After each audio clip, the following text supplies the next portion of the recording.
couper les mains et tout, c'est totalement faux. La charia est là pour protéger l'homme, l'humanité, c'est ça.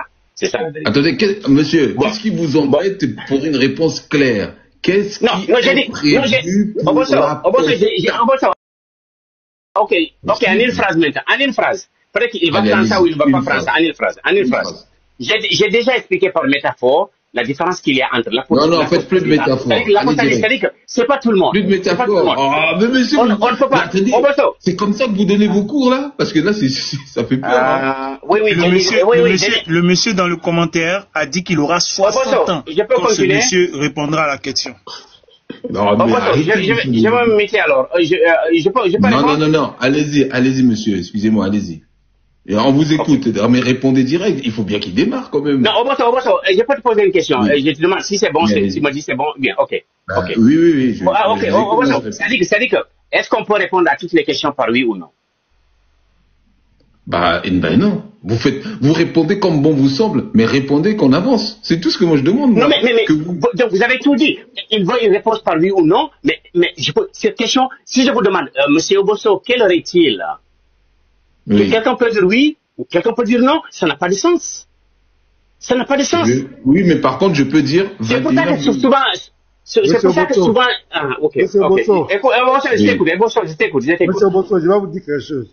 Est-ce que j'ai demandé de répondre oui ou non? J'ai dit, selon la charia islamique, la loi de l'islam, quelle est le sort de l'apostat? Est-ce que c'est une affaire de oui ou non, monsieur Bosso? Non. On n'est pas dans ça. On n'est pas dans le oui ou non, monsieur. Le sort de l'apostat, c'est qu'on va lui donner peut-être 1 million de francs CFA. Le sort de l'apostat, c'est qu'il va aller peut-être en prison. Le sort de l'apostat, c'est qu'on va le mettre en quarantaine. Voilà une réponse. Mais pourquoi le monsieur nous fatigue depuis? Qui a dit oui ou non? C'est très simple. Attends, je vais te répondre. Tu as bien fait. Mais laissez-moi répondre maintenant. Et puis, vous pouvez, je sais pas, je peux avoir même 2 minutes sans être coupé, ou bien non. Mais peut-être que je dirai des bêtises qui ne répondront pas à votre question, mais au moins j'aurais donné ce que je pense. Alors, laissez-lui son temps de parole. Personne ne coupe, s'il vous plaît. Allez-y, monsieur. Merci. C'est tout. C'est tout. Voilà ce que je vais dire, c'est ceci. Dans toute langue, on utilise souvent des métaphores pour pouvoir comprendre les choses aux gens.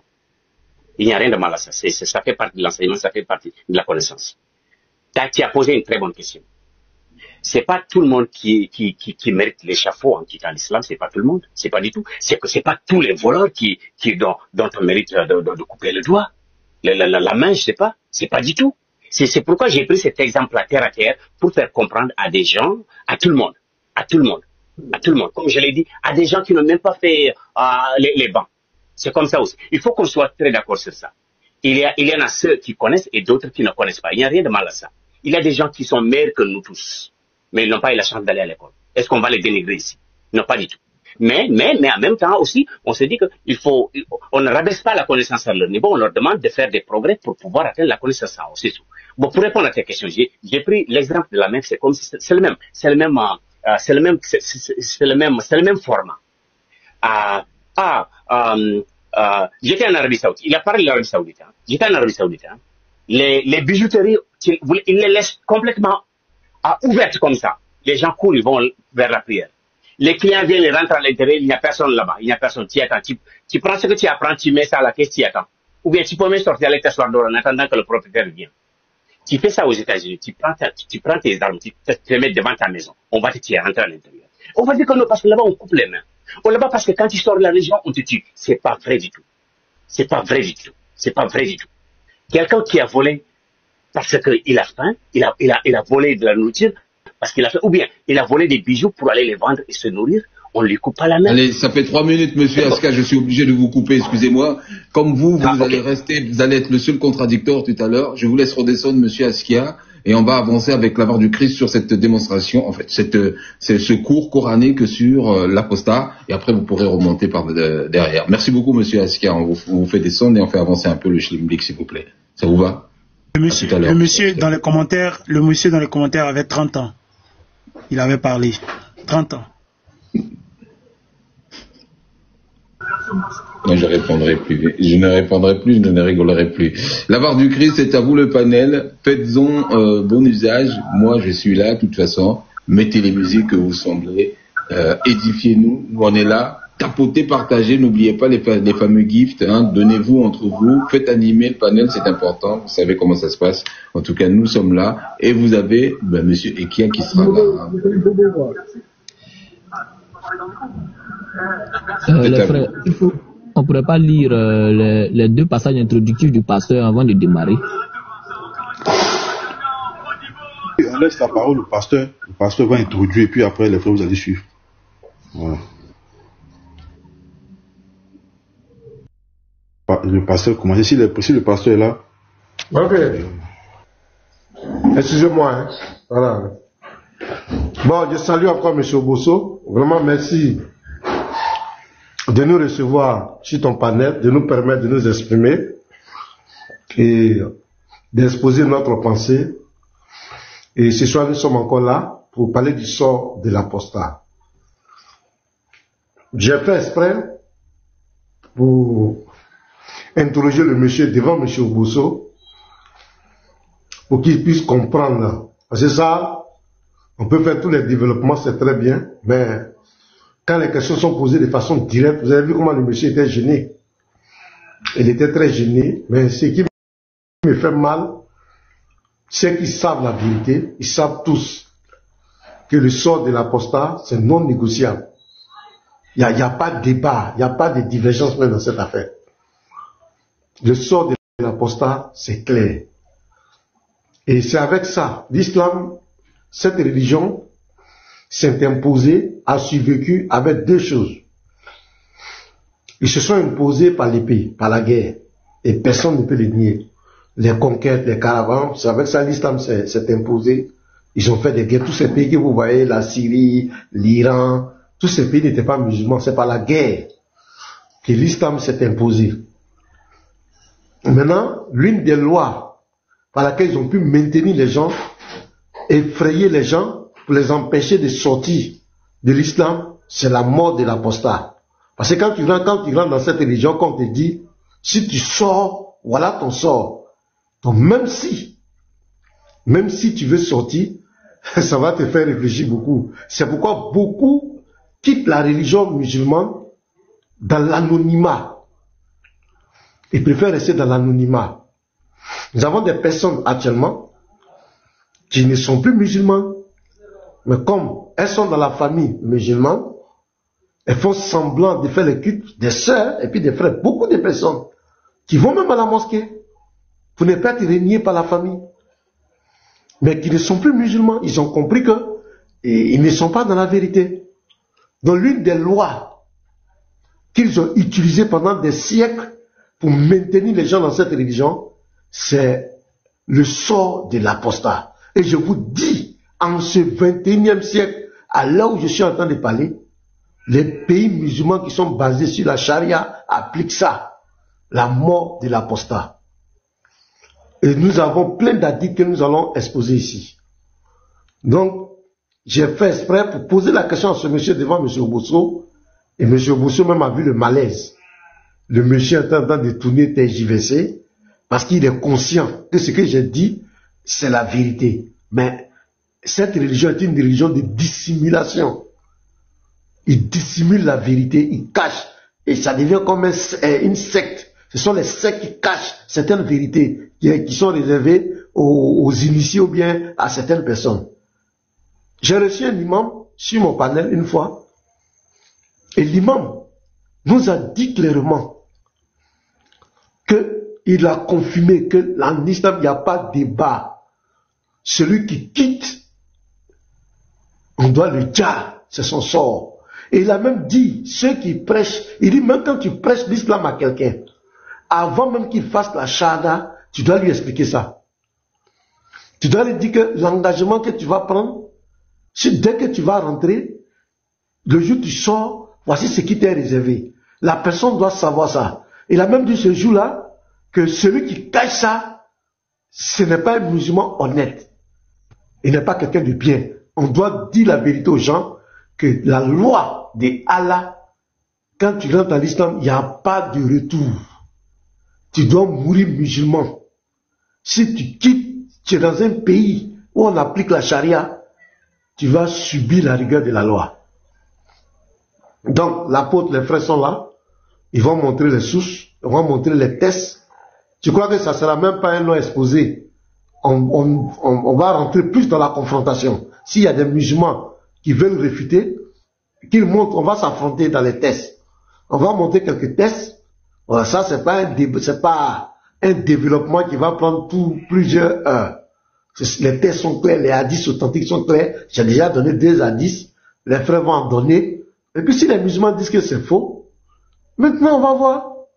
On va voir les tests, on va comparer avec les savants ce que leur prophète même a dit et tout. Donc je m'arrête là pour le moment. Je vais donner la parole aux autres. Ceux qui veulent prendre la parole, je vais me muter. Merci les frères. Ok, le Lévite. Vas-y, un frère. Ok, merci au pasteur par rapport à ce qu'il vient de dire. Alors, pour justement entamer la chose, le pasteur a bien fait de retenir ce musulman qui était là et nous avons tous vu la gêne du musulman. Et j'ai aimé, comme je l'ai dit, le commentaire d'un monsieur en bas, dans le commentaire qui a dit que lui, il a 30 ans à l'heure actuelle. Si le monsieur là répond à cette question, il aura 60 ans. Ça veut dire qu'il prendra au moins 30 ans pour répondre à cette question, mais malheureusement, même si on passait l'éternité ici ce soir, il n'allait jamais, mais vraiment jamais répondre à cette question. Il y a plusieurs hadiths qui confirment ce que le pasteur est en train de dire et qui confirment exactement le thème de ce jour. L'islam est une religion comme le groupe de Tupac dans le temps qui était le Death Row.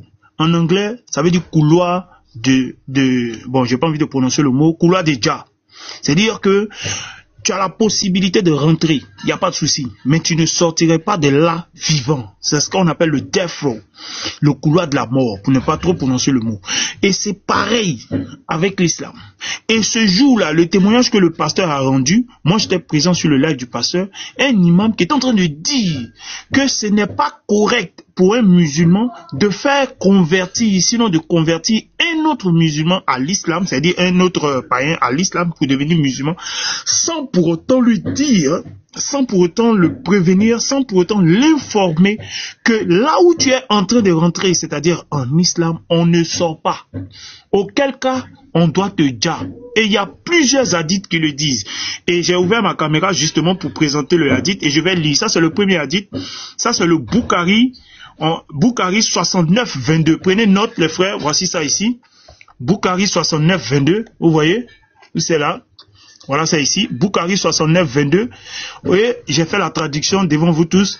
Des Zanadja, entre parenthèses, athées, ont été amenés à Ali et il les a brûlés. Je ne sais pas si vous voyez. Il les a brûlés. La nouvelle de cet événement parvint à Ibn Abbas. Je rappelle que Ibn Abbas, c'est le cousin du prophète de l'islam qui, selon le prophète de l'islam lui-même, est celui qui comprend mieux le Coran que tout le monde. Donc on dit, la nouvelle de cet événement parvint à Ibn Abbas qui dit, qu'est-ce que Ibn Abbas dit? Si j'avais été à sa place, je ne les aurais pas brûlés. Comme l'a dit le messager d'Allah, c'est-à-dire comme l'a dit le prophète de l'islam, en disant ne châtiez personne avec le châtiment d'Allah, c'est-à-dire le feu, ne brûlez pas les gens. Maintenant lui-même il dit, le jeu est mis pour Ibn Abbas, il dit je les aurais brûlés selon la déclaration d'Allah, c'est-à-dire Allah qui parle au travers de son prophète, il dit quiconque a changé de religion islamique, alors jassez-le. Vous voyez? Jassez-le. Et c'est clair dans l'islam. Donc, nous, ce qu'on demande aux musulmans, c'est simple. Ceux qui sont en train de faire la dawa et consorts, tout ce que nous disons, c'est que informez ceux que vous convertissez. Informez-les. Le hadith, il est authentique. Je l'ai donné le Bukhari 69-22. On va poursuivre. Le Abi Daoud, on continue, je vais saisir ici, Abi Daoud, 43-51, Abi Daoud, on y va, Abi Daoud, 43-51. Suivez avec moi, 43-51. On valide. Voilà. Donc, on va sortir. On va cliquer dessus. Ça va nous donner le hadith en question. Et vous voyez, je vais prendre et je vais aller mettre dans la traduction devant tout le monde. Voilà. Copier. Je vais dans la traduction. Là, j'enlève ce qui était et je mets le texte devant tout le monde. Voilà. Coller. Et voici la traduction. Vous allez voir, ça va sortir. Ok. Ikrima a dit, Ali a brûlé certaines personnes qui avaient renoncé à l'islam. Donc Ali a brûlé, voilà, a brûlé certaines personnes qui avaient renoncé à l'islam. Moi, je pense qu'il va falloir faire attention aux mots, parce qu'on a déjà eu des avertissements. Exactement. Donc, Ali avait, quel mot je peux utiliser pour remplacer ça là? Monsieur Bosso? Mais je ne sais pas. Braisé. Ok, braisé. Ok, merci le frère. Ali avait braisé certaines personnes qui avaient renoncé à l'islam. Donc il avait fait sauter les revenus. Merci le frère en commentaire. Lorsqu'Ibn Abbas en fut informé, il dit, si j'avais été à sa place, donc c'est-à-dire, c'est le même hadith, mais qui est confirmé par un autre savant. Donc l'authenticité de ce hadith. Je ne les aurais pas braisés, car le messager d'Allah a dit, ne laissez pas la punition d'Allah s'abattre sur quiconque. Mais je les aurais déjà, en raison de la déclaration du prophète. Quelle est cette déclaration? L'apôtre a dit, jassez ceux qui changent de religion. Jassez ceux qui changent de religion. Lorsque Ali en fut informé, il dit combien Ibn Abbas a raison. Donc il est d'accord avec Ibn Abbas qu'il faut en fait les personnes qui ont quitté l'islam. On poursuit encore. Muslim. Notez bien ce que je donne là. Muslim 1676. Je valide. Je clique dessus. 1676A. Et vous allez voir, on prend encore le hadith devant tout le monde. Voilà. On le copie. On va le mettre dans la traduction rapidement. Où c'est là? Ok. Je vais taper traduction à nouveau. Voilà. Devant tout le monde. Je mets le texte ici. Voilà. Et ça va nous donner la traduction rapidement. Alors, voici. Abdallah rapporte que le messager d'Allah a dit, il n'est pas permis de prendre la vie d'un musulman qui témoigne du fait qu'il n'y a pas d'autre Dieu qu'Allah et que je suis le messager d'Allah. Sauf. Ouais. C'est bien écrit ici, sauf. Donc il y a une restriction. Il y a une façon de prendre la vie de quelqu'un. Il dit sauf dans l'un des trois cas. Vous voyez? L'adultère marié, le pasteur en avait parlé, un crime pour un crime et le déserteur de sa foi, entre parenthèses, islam, abandonnant la communauté. Donc vous voyez que c'est clair. Lorsque vous abandonnez votre communauté qui est l'islam, il faut que votre vie en paye le prix. Donc je vais m'arrêter là pour l'instant pour confirmer. J'ai confirmé par ces trois hadiths que l'apostat en islam doit être dja. Je m'arrête là pour l'instant. Je laisse la parole aux autres frères qui veulent parler et puis on y reviendra. Shalom.